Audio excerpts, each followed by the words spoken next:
Hi. So you can see this bookshelf behind me, full of books on psychology, spirituality, emotions. And I took one of them down today just because I wanted to comment on the title of it. It's published in 1992.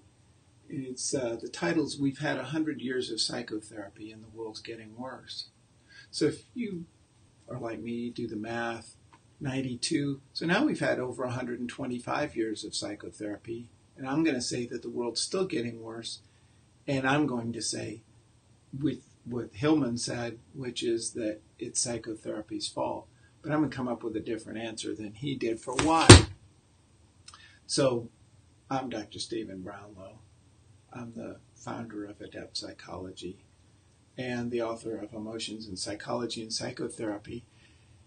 And I think the reason that at least I want to talk about today that I think the world is getting worse is that we're stuck with an idea that Freud developed a long time ago, back in the late teens or early 20s, and that's the idea of working through. Now, before I talk about working through, I think I ought to talk about the idea that that wasn't Freud's first idea.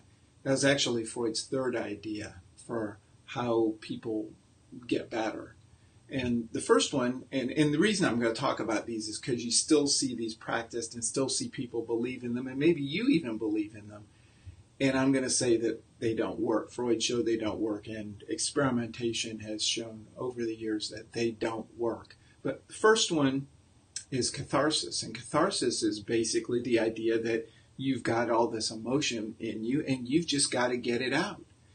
And so you hear people all the time, oh, you've got to get it out. Oh, I just need to vent. Oh, if I vent, it'll be all better. Oh, it doesn't work. In a lot of cases, it makes things worse. With some classes of emotions, and I'd say specifically rage, frustration, things like that have anger in them, the more you talk about it, the worse it gets. If you talk about being frustrated, you get yourself more frustrated. If you talk yourself into a rage, you talk about how enraged you are, you become more and more enraged. Those don't work. That one doesn't work. And to Freud's credit, it only took him a few years to figure out catharsis. This doesn't work. So then he came up with his second big idea. And his second big idea was insight. And that was all based on his idea that we need to make the unconscious conscious. And it's like, oh, if only we make the unconscious conscious, then people will quit having problems. Well, guess what? That doesn't work either. But you still see people trying to do that. Oh, we'll just explain it to them. If once they understand why they're doing it, they'll quit doing it. Oh, now I understand why I'm doing it. Well, guess what? Understanding and doing are two different things. They're two different kinds of memory. They're mediated by two different parts of the brain, and it doesn't work. Knowing why you do something doesn't make you quit doing it. Stopping doing it makes you quit doing it. And usually what happens, what we found with insight is that people generally develop insight once they quit doing whatever it is they're doing. It's a sign that it may have stopped, but it's not something that gets it to stop. Okay? So catharsis didn't work. Insight didn't work. And like I said, you still see people that peddle both of those. Beware, okay? But the third one that Freud came up with was working through. And working through was never explained. Freud never explained it. And I had somebody explain it to me one time it's sort of this quasi-mystical thing, and you don't know, and the person has worked it through, and if you think they've worked it through, but then they go back to doing it, then clearly, they never completely worked it through, so we have to work it through some more. Well, if that sounds like it's not a very good definition and not very actionable, you're right, but we've been stuck with that, okay?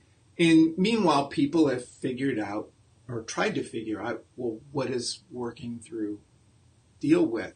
Well, everybody kind of realized that it had something to do with emotions. but they weren't quite exactly sure how to get to the emotions directly, and so they figured out other ways to get through there. So maybe they would use relationships to get to the emotion, or they would use thinking to get to the emotion, or they would use motivation to get to the emotion, or they would use physiology to get to the emotion, maybe with medication or something like that.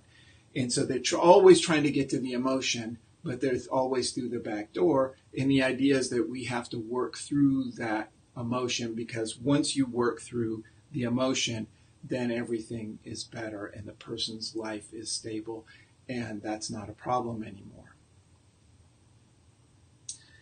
Well, we all learn that. We all learn as a society, as a culture, we all learn that. As a psychologist, as a therapist before that, I certainly learned that in grad school and in supervision.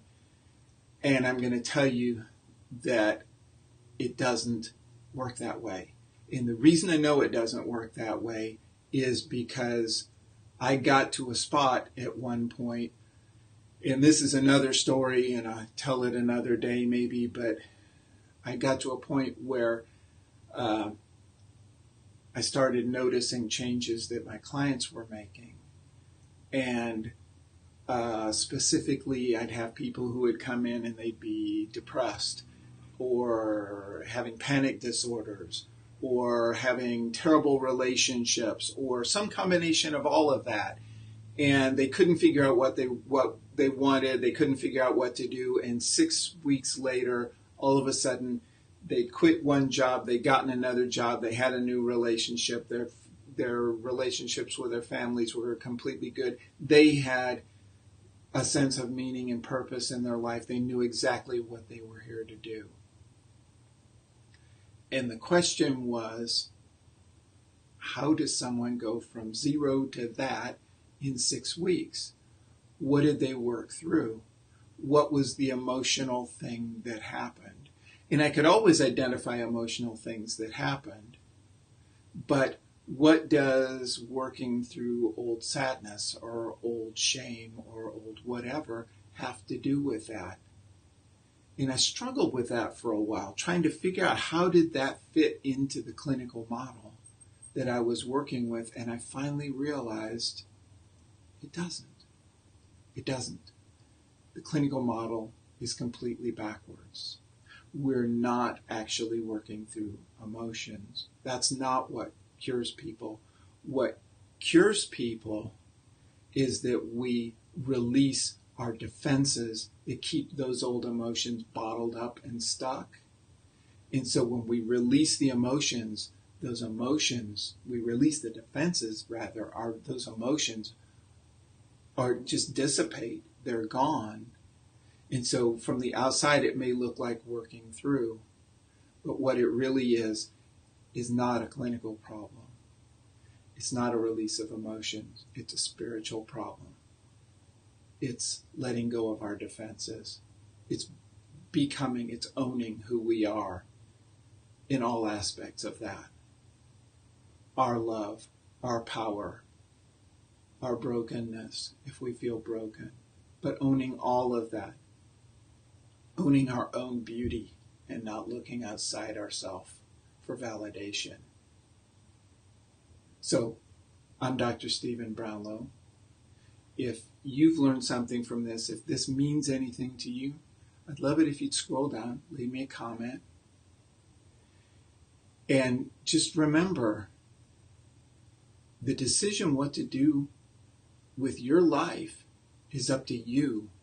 It's not up to Sigmund Freud. It's not up to me. It's not up to some quack somewhere who wants to peddle drugs to you. It's not up to a therapist. It's not up to a coach. It's up to you. When you find the love in your own heart and let it dissipate all around you, then you can have the life that you want. The power is yours, and it always has been.